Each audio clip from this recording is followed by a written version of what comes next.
भारत की महिलाएं पंचायत, जिसका आज जिक्र प्राइम मिनिस्टर ने भी किया, गांव पंचायत से लेकर के संसद तक जिस तरह की संख्या बढ़ने वाली है, वो एक अपने आप में विश्व में लोगों के लिए एक मॉडल होगा। हम जिसकी बात करते हैं, तो हम अब जिस तरह से भारत आगे बढ़ रहा है, एक मुकाबला कर रहे हैं, उसमें मतलब बड़े बड़े देश, ब्रिटेन, अमेरिका, फ्रांस, उन सब के मुकाबले में हमारे यहाँ उस तरह से विधायिकाओं में हमारे यहाँ संख्या ज़्यादा होगी। एक इस तरह का एक कदम है। उसमें यदि सबको असहमति है तो वो तो खाली ये है कि क्रेडिट इनको नहीं मिलना चाहिए, जो मैंने अपने आर्टिकल में लिखा। और मैं एक जोड़ दूं, चूंकि आगे और बात चलेगी, और चूंकि आपने तो कागज रखा है, मैं आज इसलिए डॉक्यूमेंट लेके आया हूँ कि भाई बैकवर्ड करते हैं जाति वाला, ये कांग्रेस का है। भैया कैमरा जरा दिखा दीजिएगा, है ना, ये मेरा लाया हुआ नहीं है, भारतीय राष्ट्रीय कांग्रेस का संविधान, संविधान है। एक ही लाइन पढ़ूंगा, ज़्यादा मैं पढ़ने नहीं आया, तो आप कहेंगे किताब पढ़ने आ गया, मैं एक ही लाइन खाली। देखिए, इसमें अब मुझे मालूम नहीं, देवेंद्र जी ज़्यादा रेगुलर जाते, मैं तो पार्लियामेंट बहुत दिनों से वो अंदर ही नहीं अलाउ मुझे है।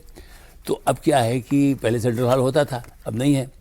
तो क्या है कि उनसे पूछिएगा कि आपने किसी ने फॉर्म भरा, राहुल गांधी ने, प्रियंका ने, वेणुगोपाल खास करके, क्योंकि मैं भी इतने सालों से कांग्रेस को देखता रहा हूँ इंदिरा गांधी के टाइम से।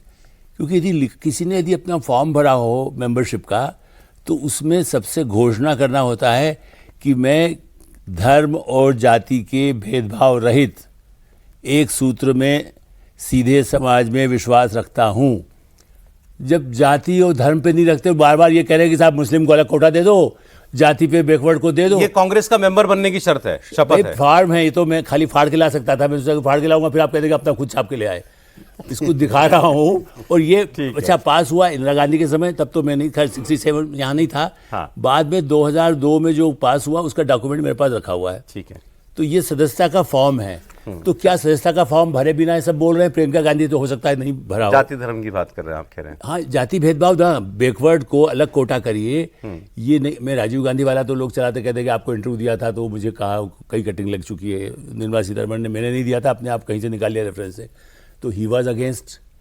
राहुल गांधी, वेणुगोपाल अपना सदस्यता फॉर्म यदि भरा है तो फिर जाति के आधार पर क्यों कह रहे हैं? अच्छा, इस पर इस प्रधानमंत्री ने इसका जवाब दिया कि भाई ओबीसी का इसमें क्यों समावेश नहीं आरक्षण पे।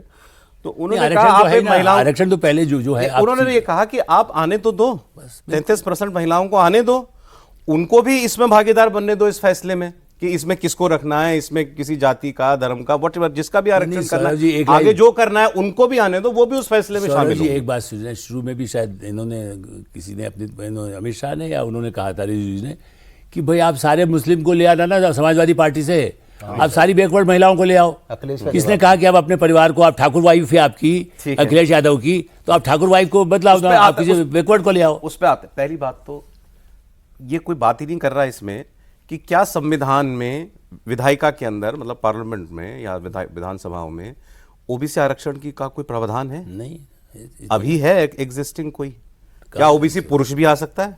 तो सिर्फ ओबीसी तो महिलाओं का रिजर्वेशन हो रहा है, तो उसमें वो सिर्फ SC ST के लिए है। तो मतलब आप, ये तो बेसिक बात है, इसकी कोई बात नहीं कर रहा। मैं फिर आता हूं पहले ही सवाल पर, क्यों नहीं अभी जो एग्जिस्टिंग आपकी संख्या है उसी में आरक्षण करते हैं? जो अपोजिशन कह रहा है, वो कह रहे हैं आप सीटें बढ़ाकर इसका अनुचित लाभ लेना चाहते हो, क्योंकि साउथ में स्पेशली आपको वोट नहीं मिलता, सीट नहीं मिलती। उत्तर में आपको हमसे ज्यादा सीटें मिलती हैं, तो उत्तर की सीटें ज्यादा बढ़ेंगी, दक्षिण की कम बढ़ेंगी। उत्तर और दक्षिण के हिसाब से सौरभ अगर देखें ना इस बात को कहने में, तो उसमें आपको गणित में, मैथमेटिक्स में एकदम निरक्षर होना पड़ेगा, तब आप इस तरह का तर्क समझ पाएंगे या दे पाएंगे।